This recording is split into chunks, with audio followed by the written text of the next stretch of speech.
तो चलिए, हमारा अगला शब्द है अब्यूसिव। अब ये एक एडजेक्टिव है और इसके दो मेन मतलब हैं।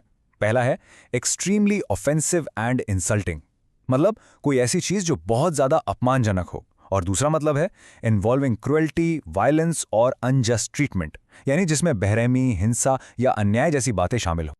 अच्छा, अब देखते हैं कि इस वर्ड को सेंटेंस में कैसे यूज करते हैं। For example, he was in an abusive relationship which affected his mental health. इसका मतलब है कि वो एक ऐसे रिश्ते में था जहां उसके साथ गलत बर्ताव होता था और इस चीज ने उसकी मेंटल हेल्थ पर बहुत बुरा असर डाला। पता है, एक खास बात यह है कि अब्यूसिव वर्ड सिर्फ फिजिकल एक्शंस के लिए ही नहीं, बल्कि शब्दों के लिए यानी लैंग्वेज के लिए भी इस्तेमाल होता है। जैसे इस सेंटेंस में देखिए, the manager was fired for using abusive language with the employees. यहां पर अब्यूसिव का मतलब है अपमानजनक भाषा या गाली गलौच। चलिए इसका एक और यूज देखते हैं, खासकर जब हम सोशल इश्यूज की बात करते हैं।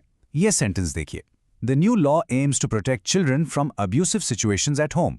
यानी एक नया कानून लाया गया है जिसका मकसद बच्चों को घर पर होने वाले किसी भी तरह के दुर्व्यवहार से बचाना है।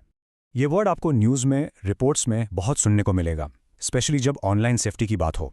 ये कोट एक न्यूज़ रिपोर्ट से लिया गया है, ध्यान से सुनिए। Online platforms must do more to combat the spread of abusive content and protect the users. इसका साफ मतलब है कि ऑनलाइन प्लेटफॉर्म्स को और ज्यादा काम करना होगा ताकि वो गलत कंटेंट को रोकें और अपने यूजर्स को सेफ रखें। ठीक है, अब जब हम अब्यूसिव का मतलब इतनी अच्छी तरह समझ गए हैं, तो इससे मिलते जुलते कुछ और शब्दों को भी देख लेते हैं। इसके सिनोनिम्स यानी इससे मिलते जुलते मीनिंग वाले वर्ड्स हैं क्रूअल, हार्श, इंसल्टिंग और हार्मफुल।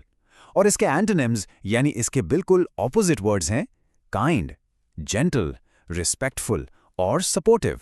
देख रहे हैं आप कितना क्लियर डिफरेंस है दोनों में। और अब आखिर में एक सवाल है आपके लिए, क्योंकि अब आप इस शब्द को इतने अलग अलग कॉन्टेक्स्ट्स में समझ चुके हैं, तो थोड़ा सोचिए, why is it important to create an environment free from abusive behaviour? एक ऐसा माहौल बनाना क्यों जरूरी है जहां किसी के साथ भी किसी भी तरह का गलत बर्ताव ना हो? इस पर जरूर